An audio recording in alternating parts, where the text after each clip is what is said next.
I love what I do. I love working with people. I hope I'm making some difference in people's lives. And some of them I do, and obviously others I don't. Are you prepared today to enter a plea to the church? But I tell everybody that I hope I don't see them back in court again, and I'm sincere when I say that. And a lot of people say, I hope I don't see you again either. On June 28, 2013, Judge George W. Boyle II retires as Arvada's full-time presiding judge, leaving a position he's held since 1995 and leaving a respected legacy. What an honor it has been to work with Judge Boyle. He is a man of great integrity. He always impartially and fairly makes decisions. He's going to leave a hole in the organization when he's gone. Described as a quiet Kansas boy by colleagues, Judge Boyle attended high school and college in Kansas, then moved on to the University of Denver for law school. He went through DU Law School the hard way, 4 years of night school, kept a job during the day, and got his degree. And he worked very hard, and he's a very bright man. He's a smart guy. He married Connie in June of 1970 and was sworn in as a lawyer in 1971, just 3 weeks after his first daughter was born. My initial thought of Judge Boyle is what a great family man he is. He and Connie have 3 wonderful children. Jennifer's the oldest, and she's in Baltimore, works out of Johns Hopkins on international family planning programs, travels to Africa quite often. His son Nelson followed in Dad's footsteps and is an attorney in Denver.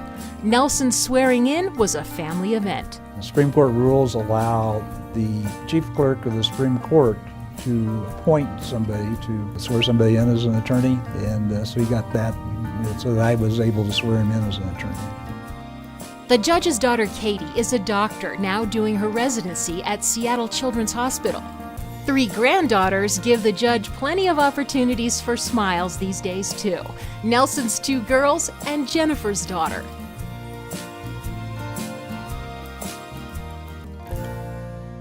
An accomplished and respected family, the judge's achievements in the Arvada courtroom garner respect too.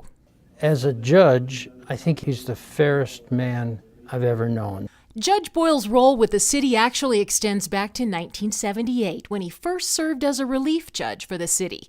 In 1985, City Council appointed him as a part-time presiding judge, and in 1995, he was named the full-time presiding judge.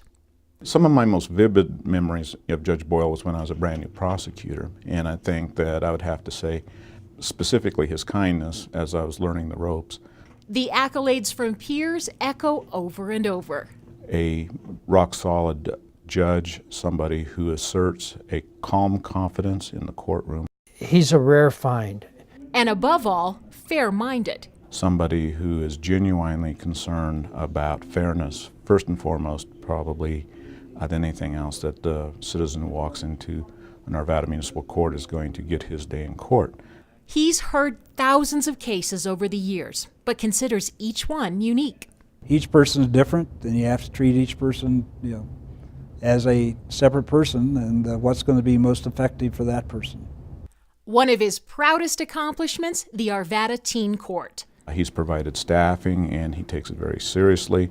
It provides an alternative sentencing to young people, and peer review, give them a sense of what they could face, and hopefully turn around their lives if this is the one and only time they find themselves in this particular environment. Judge Boyle guided many other courtroom innovations, such as a community service program for teens, which later expanded to adults. He served on a jury reform committee in the mid-1990s that led to jurors being able to ask questions before a case and take notes. And he implemented the use of next-day arraignments and video hookups with jails. We didn't have to bring prisoners in, and that made it possible that we could do next-day arraignments for domestic violence cases. So we could see them on TV, advise them of their rights, and proceed much faster with domestic violence cases. And one more accomplishment to take note of? You can't mention Judge Boyle without complimenting, of course, his very professional staff. A staff that has helped streamline the heavy caseload.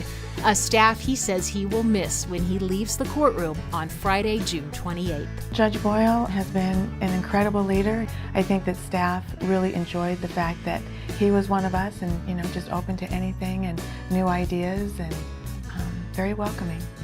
What does retirement hold for Judge Boyle? He says the options are wide open. I plan to wake up on July 1st and say, what do I want to do today?